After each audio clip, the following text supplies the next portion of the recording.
తాతయ్య తాతయ్య మీకోసం ఎవరు వచ్చారు.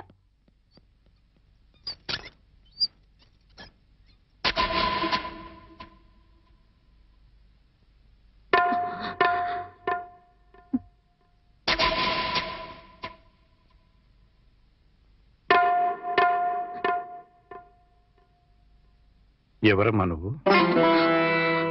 చెప్పమ్మా, ఎవరు నువ్వు? నువ్వెవరో నాకైతే తెలీదు.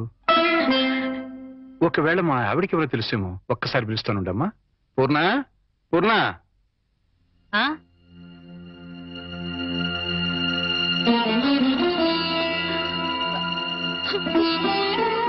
ఎవరమ్మా నువ్వు అంటే సమాధానం చెప్పడం లేదు. ఈవిడి గారు ఎవరో నీకెవరో తెలుసా? నాకు తెలీదండి. ఎప్పుడూ చూసిన గుర్తు కూడా లేదు. నన్నలా పిలవకమ్మా. నన్నలా పిలిచే హక్కు నా కూతురు సీతకొక్కదానికే ఉంది. నీకేం కావాలి? ఏమిటే చూడబోతే ఆవిడ చాలా ధనవంతురాల్లో ఉంది.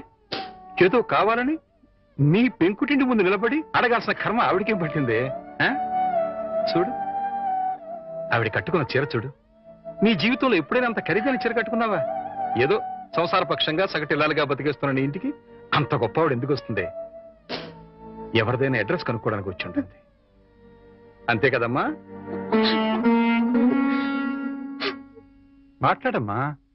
మాట్లాడితే కదా నువ్వెవరో తెలిసేది. మాట్లాడకుండా ఉంటే ఎలా తెలుస్తుందమ్మా? ఒకవేళ మీ దగ్గర చదువుకున్న అమ్మాయేమో, గుర్తు తెచ్చుకోండి. కాదే, నా దగ్గర చదువుకున్న వాళ్ళకి చదువుతో పాటు సంస్కారం, క్రమశిక్షణ కూడా ఉంటాయి. ఈవిడి గారిని చూస్తుంటే ఆ రెండు ఉన్నట్టుగా లేవు. అందుకని ఈవిడ నా శిష్యులు కూడా కాదు. చూడమ్మా, మా అమ్మాయి గుడికెళ్లే టైం అయింది. నిన్ను చూస్తే మా అల్లుడికి నీకు సంబంధం ఉందని అనుమానపడే అవకాశం ఉంది. దయచేసి ఇక్కడి నుంచి తొందరగా వెళ్ళిపోమ్మా.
ఏంటి ఇక్కడికి తగలబడ్డావు?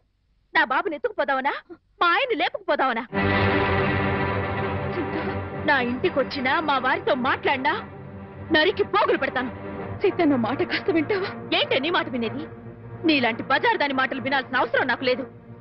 ఏ మొహం పెట్టుకుని ఈ ఊరికొచ్చావే? సిగ్గులేని జన్మ, ఎందులో పడి చావాల్సింది.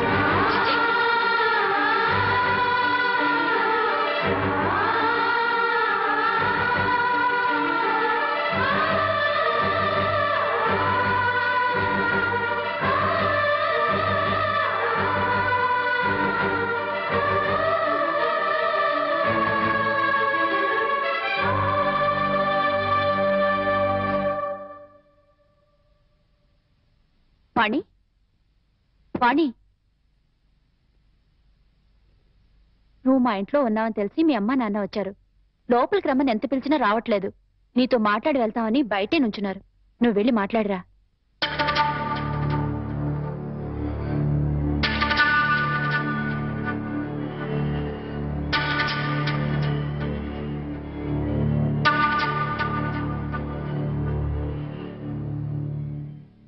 ఇంటి దగ్గర నువ్వెవరో తెలియనట్టు మాట్లాడి ఇక్కడికి ఎందుకు వచ్చారా అని ఆశ్చర్యపోతున్నావమ్మా? అక్కడ నువ్వు ఎక్కువసేపు ఉంటే అల్లుడు నిన్ను చూస్తాడని పంపించేశావు. అమ్మా, ఈ ముసలి తల్లిదండ్రుల మీద, భర్త మీద నీ కక్ష తీరలేదా? పరువు, మర్యాద, గౌరవం, మనశ్శాంతి అన్నీ పోగొట్టావు. ఇంకా ఏం పోగొడదామని ఇక్కడికి వచ్చావమ్మా? నువ్వు పోగొట్టాలన్నా మా దగ్గర ఇంకేం లేదు. ఆ నాన్నని వాడు ఒకడున్నాడు, వాడు నీకు జన్మనిచ్చాడు, పెంచి పెద్ద చేశాడు అనే విశ్వాసం నీలో ఏమాత్రం ఉన్నా సాయంకాలానికల్లా ఈ ఊరుదులు పెట్టి వెళ్ళిపో. లేదు, నేను వెళ్ళనంటావా? చెప్పు, మేమే ఈ ఊరుదులు పెట్టి వెళ్ళిపోతాం. అమ్మా, నీకు 2 చేతులు ఎత్తి దండం పెడతాను. నా కూతురి జీవితంలో నిప్పులు పోయొద్దు, నా అల్లుడి బ్రతుకు నరకం చేయొద్దు. వెళ్ళిపోమ్మా, ఈ ఊరుదులు పెట్టి వెళ్ళిపోమ్మా. వెళ్ళిపో తల్లి.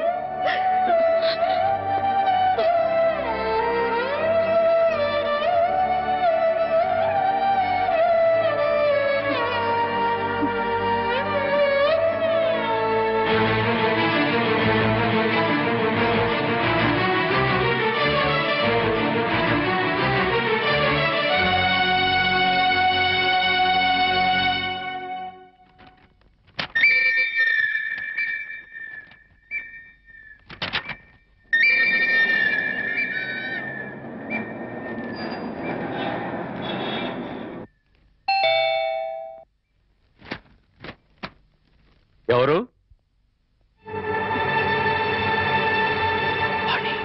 ఏంటి, బాణి వచ్చిందా?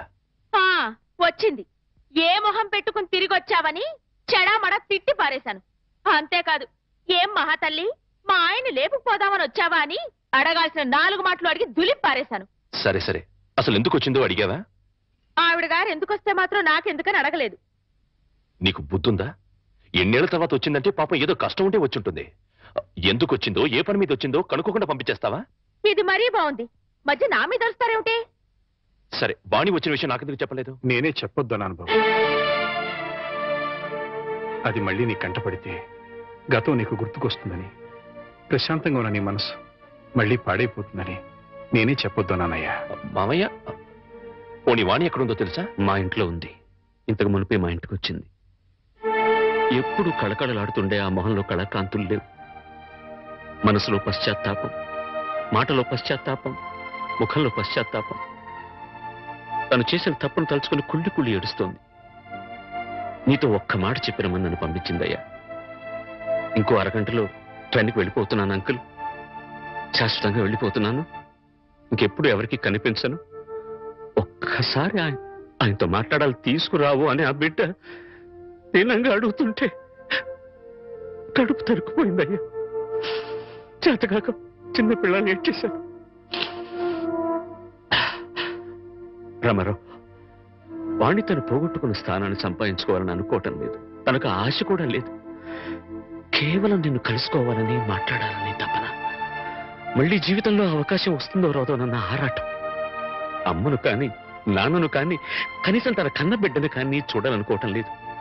కేవలం నిన్ను చూడాలనుకుంటుంది, నీతో మాట్లాడాలనుకుంటుందయ్యా. ఆలోచించుకునే వ్యవధి లేదు రామారావు. అమ్మాయి వెళ్ళిపోవడానికి టైం అయిపోతుంది. నువ్వు తనను క్షమించినా క్షమించకపోయినా పర్వాలేదయ్యా. ఆ అమ్మాయి క్షమించమని నిన్ను ఒక్కసారి అడగడానికి అవకాశం ఇవ్వు రామారావు. Please please. సీత, నీ వాణితో మాట్లాడుస్తాను. ఆగండి ఒక్క నిమిషం.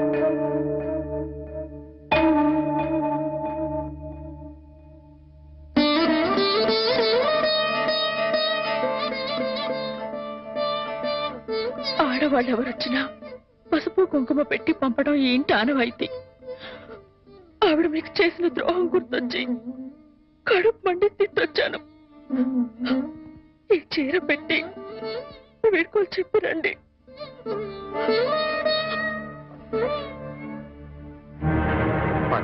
వాణి ఎక్కడ? ఆ గదిలో ఉంది. వెళ్ళిపో.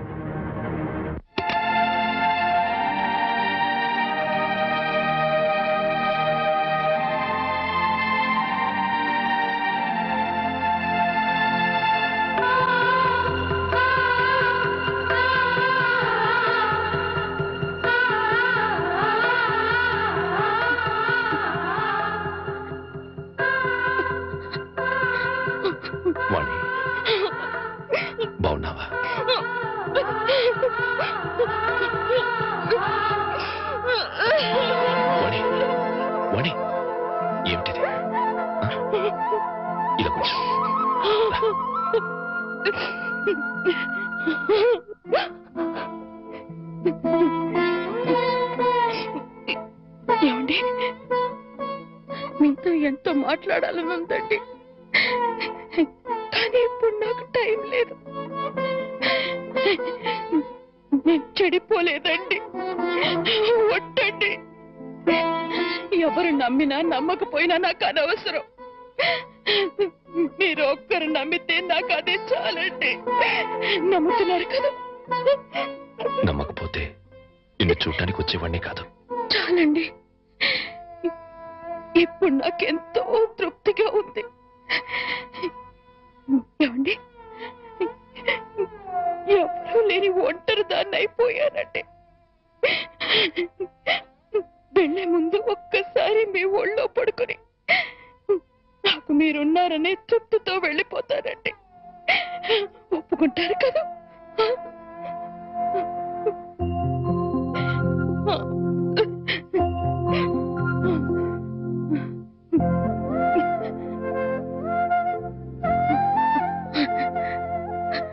వాణి, ఇంటికి వెళ్దాం పద. అందరూ లేచిపోయిందని నిందలు వేసిన అవేమీ పట్టించుకోకుండా మళ్ళీ నన్ను మీ జీవితంలోకి ఆహ్వానించే పెద్ద మనసు మీకున్నా వచ్చే అర్హత నాకు లేదండి. కార్లు, బంగ్లాలు, నగలు, కోట్లు కావాలన్న పిచ్చిలో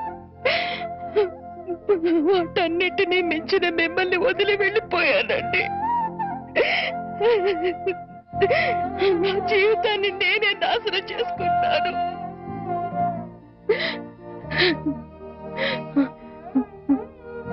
మళ్ళీ ఇంకో జన్మంటూ ఉంటే మీ భారీగానే పుడతానండి. ఆ జన్మలోనైనా అందరూ మెచ్చుకునే భార్యగా జీవితాంతం మీతో కలిసి జీవించాలని కోరుకుంటున్నానండి. ఇక హాయిగా వెళ్ళిపోతానండి.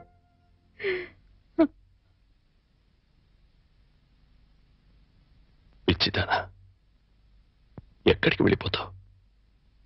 అప్పుడు ఇప్పుడు ఎప్పుడు నా హృదయంలో నీ స్థానం ఒక్కటే. పదమన్నింటికి వెళ్తాం, అక్కడ అందరూ కలిసి ఉండొచ్చు. సీత నేను ఒప్పిస్తాను అన్నట్టు సీత నీకు చీర పంపించింది. ఇదిగో చూడు వాణి, సీత నీకు చీర పంపించింది వాణి.